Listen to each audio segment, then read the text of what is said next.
The Jordan Show on YouTube. Muy, pero muy por encima de nuestras cabezas, en una parte de la atmósfera que jamás vamos a visitar, hay un filtro químico. Pero no hay que imaginarlo como un domo o algo sólido, ¿eh? Es más bien un escudo vivo, dinámico, que está decidiendo constantemente qué tipo de vida puede existir aquí, en la superficie. Hoy vamos a desentrañar la historia de la capa de ozono.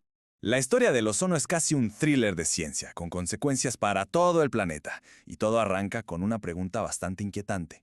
¿Qué pasa cuando el escudo que protege a todo un mundo empieza a fallar? Para que nos demos una idea, estamos en los años 80. Unos científicos en la Antártida están revisando sus datos y ven unas lecturas bajísimas. O sea, tan fuera de toda escala que su primera reacción es, no, esto no puede ser. Seguro los aparatos ya se descompusieron. La realidad, claro, era mucho más preocupante. Y para entender lo delicado de este asunto, pensemos en esto. Si pudiéramos agarrar todo, absolutamente todo el ozono de la atmósfera, y aplastarlo a la presión que hay aquí, al nivel del mar, formaría una capa de apenas 3 milímetros de espesor, así de delgadito. Ese es el grosor de nuestro filtro planetario, así de frágil es. Bueno, nuestra primera parada en esta historia es justo esa, el momento del descubrimiento, cómo una observación que no tenía sentido en el fin del mundo se convirtió en una alerta global. Aquí es donde se descubre que hay un agujero en el cielo. Todo pasó en la estación de investigación Halley. Ahí, Joe Farman y su equipo se dieron cuenta de algo rarísimo. Cada primavera, los niveles de ozono se desplomaban, hasta un 40% por debajo de lo normal.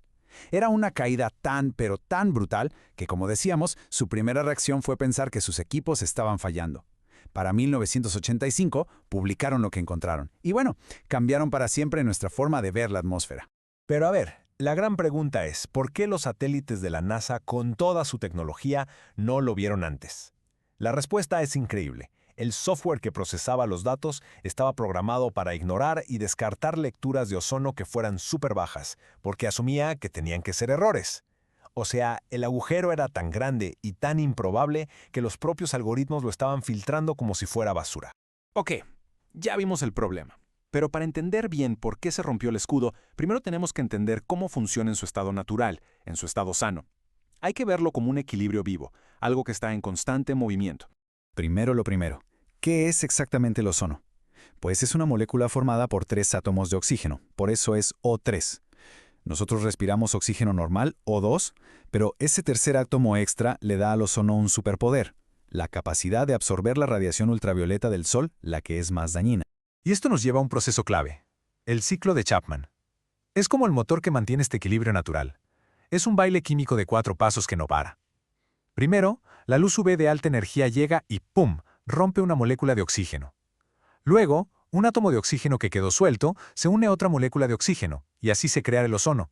Después, esa molécula de ozono absorbe otro tipo de luz UV, la UVB, y se vuelve a romper. Y el ciclo vuelve a empezar. No es una capa estática, ¿eh? Es un sistema que se está creando y destruyendo a cada segundo. Y lo que filtra este escudo es crucial.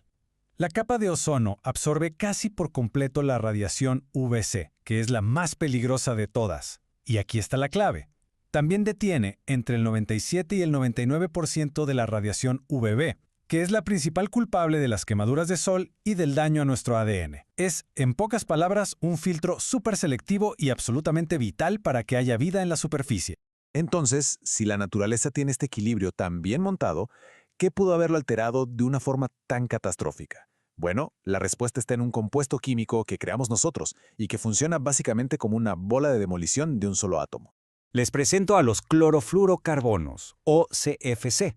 Cuando se inventaron por allá en 1928, parecían una molécula milagrosa. No eran tóxicos, no se incendiaban, eran súper estables. Se usaron en todo, en refrigeradores, en aerosoles, en fin.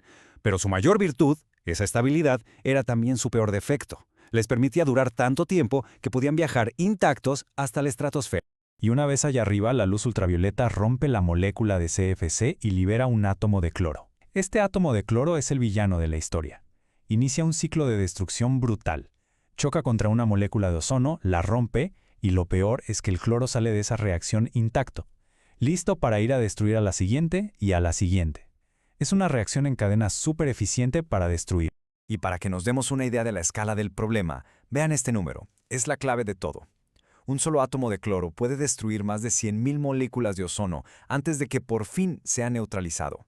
Por eso una cantidad pequeñita de CFCs puede causar un daño tan desproporcionado.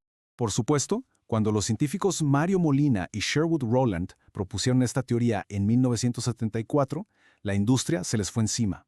El presidente de la Junta de DuPont, por ejemplo, dijo que era un cuento de ciencia ficción, un montón de basura, un completo disparate. Pero la ciencia, al final, tenía la razón. Ahora una pregunta clave. ¿Por qué el agujero apareció de una forma tan dramática justo sobre la Antártida? La respuesta está en una combinación de condiciones muy específicas que convierten a la estratosfera antártica en la trampa fría perfecta para el desastre. Es como una receta para la destrucción. Primero, necesitas el vórtice polar, que es como un anillo de vientos superfuertes que encierra el aire frío sobre el polo. Segundo, necesitas un frío extremo. Hablamos de temperaturas por debajo de los 78 grados bajo cero. Y el tercer ingrediente es el regreso de la luz del sol en la primavera. Ese es el chispazo que enciende todas las reacciones químicas. El catalizador de todo esto, el ingrediente secreto, son las nubes estratosféricas polares. Estas nubes de hielo solo se forman con ese frío extremo. Y sus superficies congeladas son las plataformas perfectas donde ocurren las reacciones que convierten al cloro dormido en su forma superreactiva, la que se come al ozono. Con el escudo debilitado, las consecuencias aquí en la superficie se convirtieron en una amenaza muy real. Y esto nos lleva a la respuesta global que comenzó el proceso. Uno muy largo y lento, por cierto, para reparar nuestro filtro planetario. Un filtro de ozono más delgado tiene efectos directos y muy graves aquí abajo. Significa más radiación UVB llegando a nosotros, lo que se traduce en más daño al ADN y por lo tanto más casos de cáncer de piel. Pero no solo eso, también estresa las plantas, reduce las cosechas y daña el fitoplancton en el mar, que es la base de toda la cadena alimenticia oceánica. La respuesta, afortunadamente, fue rápida y contundente. Desde la primera teoría en el 74 hasta el descubrimiento del agujero en el 85, el mundo científico y político se movió. Y todo culminó en el Protocolo de Montreal de 1987, un acuerdo histórico que, increíblemente, hoy está firmado y ratificado por todos los países del mundo. Pero, y este es un gran pero, la curación es lenta, muy lenta. Se espera que la capa de ozono vuelva a los niveles que tenía en 1980 en diferentes momentos, hasta el 2066 para la Antártida. ¿La razón? Los CFC son súper persistentes, se quedan flotando en la atmósfera por décadas y décadas. Al final, toda esta historia se reduce a algo muy simple. La superficie de nuestro planeta es habitable gracias a un filtro químico que tiene el grosor de un par de monedas. Un filtro que estuvimos a punto de romper, que el mundo se unió para empezar a reparar y del cual hoy y siempre todavía dependemos por completo.